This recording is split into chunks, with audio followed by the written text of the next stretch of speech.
Basa mula sa unang sulat ni Apostol San Juan. Minamahal kong mga kapatid, nakatitiyak tayong nakikilala natin ang Diyos kung sumusunod natin ang Kanyang mga utos. Ang nagsasabing nakikilala ko siya, ngunit sumusuway naman sa Kanyang mga utos ay sinungaling at wala sa Kanya ang katotohanan. Ngunit ang tumutupad sa salita ng Diyos ay umiibig sa Kanya ng wagas. Ganito natin nalalamang tayo'y nasa Kanya. Ang nagsasabing nananatili siya sa Diyos ay dapat mamuhay tulad ng pagkapamuhay ni Hesukristo.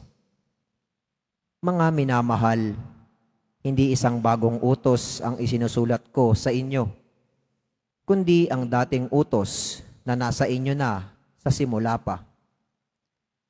Ito'y ang salitang narinig na ninyo.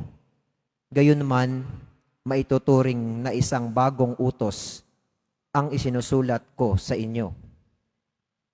Bago, sapagkat napapawi na ng kadiliman at lumiliwanag na ang tunay na ilaw.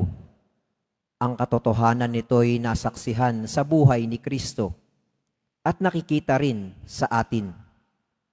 Ang nagsasabing siya'y nasa liwanag, ngunit napopoot sa kanyang kapatid, ay nasa kadiliman pa.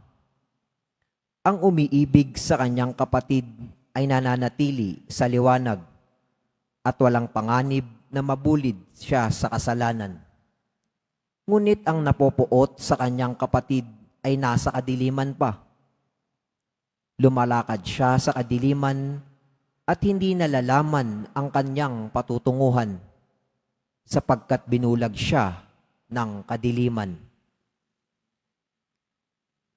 Ang salita ng Diyos. Salamat sa Diyos.